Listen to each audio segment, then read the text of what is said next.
Welcome to Something Positive for Positive People. I'm Courtney Brain. Something Positive for Positive People is probably extremely confusing to you right now if you've been listening to these podcast episodes in numerical, chronological order, because I know that I've said different things at different times and it's grown and evolved. And at this point, it is a nonprofit organization that provides mental health support resources to people who are navigating herpes stigma.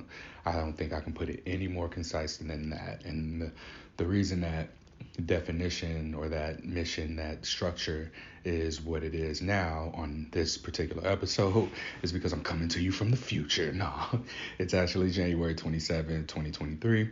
And I had a request to remove some podcast episodes, which that's been more of a thing recently. And I don't know if it's just been people were really excited in the pandemic of having this opportunity, or if people were doing this out of a coping response and then later kind of realized this was a bad idea or what. But it's been a thing and it's become a thing. I've had people, I normally let them listen before I share the episode. More people have just been like, nope, I'm fine with it. But I'm finding that there are, I guess, things that go beyond what I can be prepared for when setting the expectations of recording a podcast episode with me. So there's been people just saying things that they wish they would have said differently or regret. And this is years later. So I'm coming back to this episode in 2023 and just replacing it with a new audio. Hopefully this is something that is still useful to you. I don't want you to feel like you're wasting your time by listening through this podcast episode. So what I want to share here is the importance of recognizing not just what triggers you about your herpes diagnosis, but to understand the emotion behind it. What does it mean to be triggered? It just means that there's an intense state of emotional expression or even just emotional repression. And there's a buildup and it's like it's radiating, throbbing within you, and it needs to come out in a way. And the way that our triggers express themselves are sometimes due to our trauma responses: fight, flight, freeze, fawn. And what I've discovered is that there is another response, which is the forward response. And that's the one that I like to think that I use whenever I find myself in a state of being where I am in position to potentially intensely emotionally respond to a situation in front of me. And the way that I demonstrate that is, for example, let's use something positive for positive people. I got my herpes diagnosis, and what it represented for me was this avoidance of rejection that, when I decided to go deeper, became a fear of disappointment. And then when I went deeper than that, it was a fear of success. So um, Eckhart Tolle said on Kendrick Lamar's album, which this is such a future episode. Kendrick Lamar's new album, Worldwide Steppers, the big Worldwide Steppers. It's a two-part album. I forget the whole name of it, but I know that that's it. Eckhart Tolle says at the beginning, he goes, when you hold on, let me just pull up the screenshot. I'm so happy I took a screenshot of this because I butchered the quote. So he says, if you derive your sense of identity from being a victim, let's say bad things were done to you when you were a child, and you develop a sense of self that is based on the bad things that happened to you. All right, I'm going to say that again. It says, if you derive your sense of identity from being a victim, let's say bad things were done to you when you were a child, and you develop a sense of self that is based on the bad things that happened to you. So in my case, the way that looks is I recognize that I was sort of my mom's emotional boyfriend. Okay. And I would try and avoid the pain of being rejected by wanting some sort of, I don't know, when you're a little boy, you just kind of want to be up under your mom. You want love. You don't know what that looks like. In my case, perhaps it was physical touch. So maybe I wanted to hug her. And I remember her saying, "Get out of here, I'm on the phone," which is a form of rejection. So I think that what happened was that I became so in tune with her needs that to me, I got that connection, that need met by um, meeting her needs. So it's such a weird thing to try and say, but if you were to draw lines, there would be, it would look like me having an arrow pointed towards my mother and an X going through it because that didn't work. That didn't get me what I wanted by going directly to her and asking for what I needed because that would present rejection. But me being as available as I possibly could and so in tune with what my mom's needs were, it meant that I would always just be there. And when she came to me, make myself available. So her arrows pointed to me, and then there's a green circle to where the need of me just asking for what I needed and getting it was substituted by me being so readily available to meet her needs. Wow, I don't think I've ever said it so eloquently before, but that is essentially what that was and what that looked like. Um, and looking at my herpes diagnosis, there was there's that the way that that shows up is it's an avoidance of rejection. So I've learned to not ask for what I need, but be available for whoever needed what I had to offer in that moment, even if it was someone that I wasn't really interested in. So if it's someone that I didn't really like, the fact that they needed me made them more attractive to me. And that's a real effing thing. I don't know that this is something that a lot of people do, but I know that it's something that I've observed within myself in regard to my herpes diagnosis. And the exercise here is to think about how you felt when you were diagnosed. Think about the most recent time you felt that same emotion, and then try and think about the first time you felt that emotion. So I've already traced it back to growing up, being around my mom, and just being so attuned to her needs. I look at any of my recent relationships, really, and I see that for me, um, there's been that, like, making myself so readily available to meet that other person's needs and not putting myself out there to ask for what it is that I needed. If I need time with you, if I need touch from you, if I need um, an act of service, right? Just going through the love languages, not directly just asking for what it was that I needed. Because who's to say that if I would have just told my mom, "Mom, can I have a hug? Mom, can I talk to you about something? Mom, can I give you this?" That things wouldn't have turned out differently. Maybe there wouldn't have been that, "Get out of here, I'm on the phone." Maybe there wouldn't have been that feeling of rejection had I just asked. And I see more in my day-to-day life now as an adult. I'm 34 years old. Um, how that continues to show up. And I've gone to extensive lengths to try and make myself less available, and the reality is that just doesn't work for me. It doesn't work for me to make myself unavailable intentionally, like, oh, I know that this person is going to need this thing from me, I'm going to go out of my way to not be available. That doesn't work. And in fact, I think that could be a really useful tool by potentially abusive people, because it can be like a drug. When you deprive someone of something, you increase the value of it, and then when you finally give it to them, in small doses enough to where they feel like they can only get the intensity of it from you, then it continues to increase in its value. And I think that this is how people end up and find themselves in abusive relationships.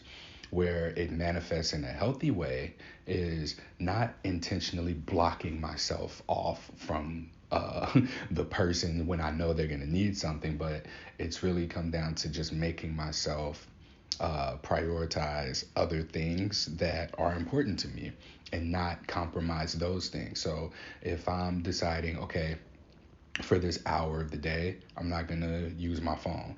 I put my phone away, and let's say I look over and I see it vibrating, or I see like a call coming through, not to answer that phone. If I know it's someone who likes me, or if I know it's someone who typically gets my emotional availability and energy, and they've called me looking for that, I'm not going to jump to answer the phone. It's no, Courtney, I decided that this hour was going to be no phone time.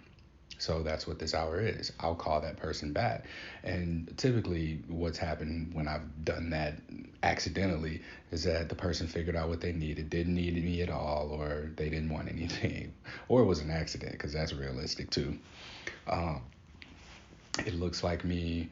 I'm going to a yoga studio, and you have to plan for that. So now, if I want to go to the yoga studio at 3, if I'm at home, I need to leave at 2:30.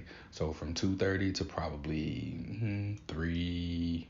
Oh, I'm sorry. If it starts at 3, yeah, from 2:30 to maybe 4:30 p.m., I'm probably not gonna have my phone. So if I'm like texting someone before, and they're like, "Oh my God, Courtney, I need your advice on something," I'm not gonna ditch yoga class to text back and forth with them or have this phone call with them. I'm going to go to yoga class, and they'll be there when I get back. It really just looks like that. And that is one way that I've been prioritizing my time and myself, and attempting to heal and utilize the energy from my trigger, my trauma response, and make it a forward response. So I'm taking that energy and I'm applying it to something that is much more useful to me, rather than allowing it to just run freely. Because with fight, flight, freeze responses, what do we get out of that? We just have the feeling, it passes, and then what? We just wait for it to happen again.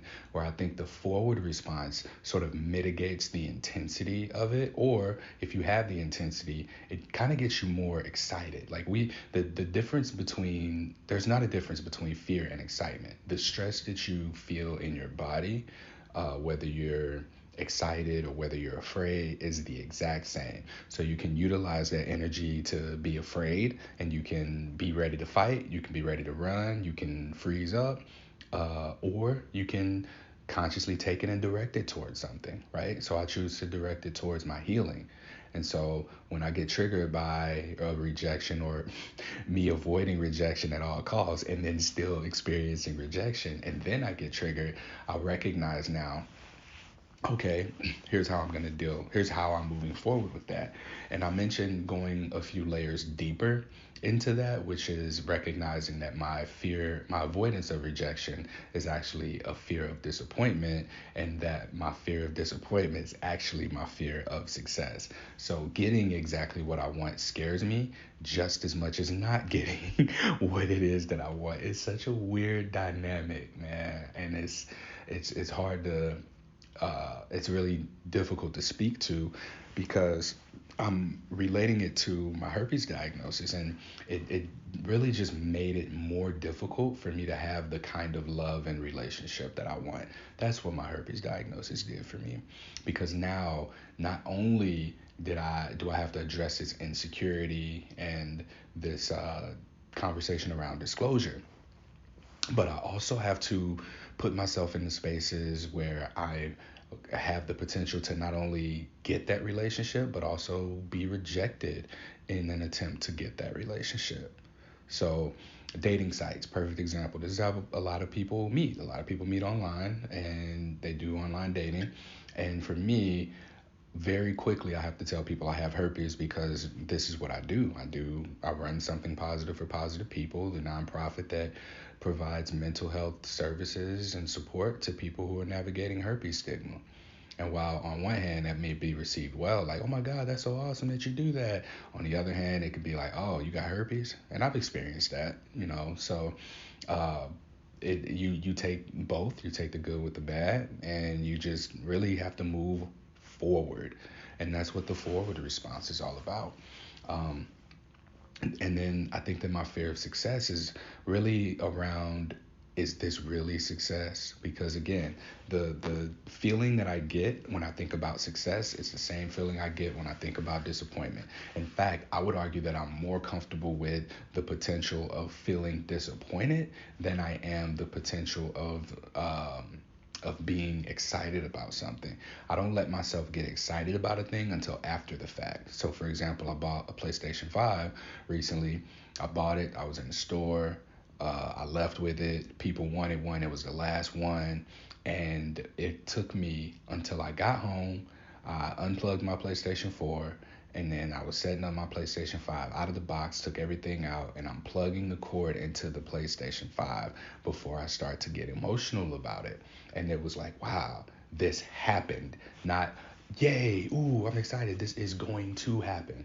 Because I get disappointed. I get disappointed a lot. And I've experienced some, sort of like disappointing responses from people who I've been, I don't know if I can say seeing, but people that I thought, were there or that I had some type of relationship with. And I think that that's my fault again for, because I think all I do is work, and I don't really do a good job of building relationships. And I also, and I'm going to touch on this in the next podcast episode, but setting an intention, being intentional, as well as initiating relationships, initiating and being intentional with opportunities. I think that when I don't do those things, that's where I get disappointed, because I allow people to disappoint me, so therefore I'm disappointing myself. But when I'm the one initiating, it's like there's an element of something. There's something there. There's something to be said for that, because I'm very clear and intentional on what it is that I want. And if you tell me no now, that you don't want to help me with doing that thing or meeting that need, then that is better to me, because then I can move on to somebody else who might say yes, rather than letting it linger, time passing. I'm not asking other people, and because I'm hopeful that you're going to do it, and then you disappoint me. And it just creates higher expectations and hope. And once the rug's pulled from under me, I'm not just falling to where I just fall, I can get back up. I'm falling at an altitude of which bones break, right? Energetically and mentally and emotionally, of course. But tying this all into my herpes diagnosis, and hopefully, if you're listening to this, something that will help you out with this as well, is just look at the emotion. Look at the emotion that your herpes diagnosis brought out within you. Don't run from it. Don't try and cope with it. Just try and feel it, recall it, and then think about the most recent time that you felt that, and then the first time you felt that, and then ask yourself, what does your forward response look like when you get activated, when you're triggered, or when you're in that state of high alertness? Where can you direct your focus? Where can you shine that light? Where can you point that energy to where you'll be able to look up and be like, oh, this paid off. This worked out. Yeah, this is exactly what was supposed to happen. And then look back and just be happy about that. Or just be proud of yourself that you rose to a challenge and you had the energy to meet that challenge and you did something with it. So this is me. This is what I've done. I don't know how helpful it's going to be to you, but I do hope that it is. Look at me. I'm using the word hope, right? I know that it will, and I believe that it will be helpful to you if you are to utilize this for yourself. So I don't know where you are in your journey, but I do hope that you continue. I believe that you will continue to listen to this podcast and also get something out of it. And if you haven't already, reach out to me. You can say hello, however you found me. You can ask for whatever resources you need. You can check in if you want to donate. I'm always welcome to donations. If you want to be interviewed for the podcast, we can make that happen as well. Just please don't ask me to delete the podcast episode later. I think I do a good job of vetting people and letting them know what to expect, and that if they say something that they don't like, that I can remove it. But yeah, I guess we really can't predict the future. You know, there's all types of stuff that comes up and things that people uh, want to pursue at a later time that they may not want their names attached to this, which is often why I give people an alias, or I just don't say their names at all and let them introduce themselves. So yeah, just whatever is needed for you in order for you to be able to do this. If you decide that you want to be on the podcast, you do that, and then just let me know. Let me know how I can be supportive to you throughout your journey as well. All right. I hope that closes this out. I believe that closes this out. This is Something Positive for Positive People. I believe episode 117, recorded on January 27, 2023. And I stopped saying till next time, stay sex positive, because of where I'm at in life right now. Sex positivity does not do anything to promote and uphold healthy, strong Black families. And ever since I've been made aware of that from I Am Controversy on Instagram, he and I had a discussion about that in great detail. We talked on the podcast, but we also talked one-on-one. And it's changed the way that I view sex positivity. And yeah, you'll see that as time passes. I don't want to keep giving you all these time travel spoilers because you got a lot of good content to work through, and I believe, damn it, I gotta stop saying hope, and I believe that you will find it useful. All right, catch you in future episodes.